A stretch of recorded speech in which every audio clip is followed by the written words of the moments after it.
കലങ്ങിമറിഞ്ഞൊഴുകുന്ന ഒരു പുഴയിലേക്ക് ഒരു വയോധികൻ കാൽ വഴുതി വീണു. അദ്ദേഹത്തിൻ്റെ മരണം കണ്ടുനിന്ന എല്ലാവരും ഉറപ്പിച്ചു. പക്ഷേ അല്പം കഴിഞ്ഞ് ആ മനുഷ്യൻ ഒരു കരയിലേക്ക് നീന്തി കയറുകയാണ്.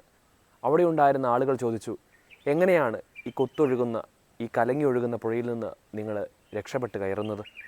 ആ വയോധികനായ മനുഷ്യൻ പറഞ്ഞു, കലങ്ങി ഒഴുകുന്ന ഈ പുഴയിലേക്ക് കാൽ വഴുതി വീഴുമ്പോൾ എനിക്ക് മരണം ഉറപ്പായിരുന്നു. ആഴത്തിലേക്ക് വീഴുമ്പോൾ മനസ്സിൽ ധൈര്യം വീണ്ടെടുത്ത് പതിയെ ഞാൻ നീന്തി തുടങ്ങി. ആ നീന്തലിനൊടുവിൽ പുഴ ശാന്തമായി. കുത്തിയൊഴുകുന്ന പുഴയിൽ നിന്ന് ശാന്തതയുടെ പുഴയിലേക്ക് മാറി. കലക്കവെള്ളം അവസാനിക്കുന്നു. അങ്ങനെ പതിയെ പതിയെ നീന്തി കരയിലേക്ക് എത്തുകയാണ്. പ്രിയമുള്ളവരെ, നമ്മുടെയൊക്കെ ജീവിതത്തിൽ വീഴ്ചകൾ ഉണ്ടാകുന്നത് പെട്ടെന്നായിരിക്കും. പക്ഷേ തിരിച്ചു വരിക പലപ്പോഴും പതിയെയായിരിക്കും. വീഴുന്ന അതേ വേഗത്തിൽ തന്നെ തിരിച്ചു കയറാൻ നാം ശ്രമിക്കുമ്പോൾ ആ വീഴ്ചയുടെ ആഘാതം കൂടുകയാണ്.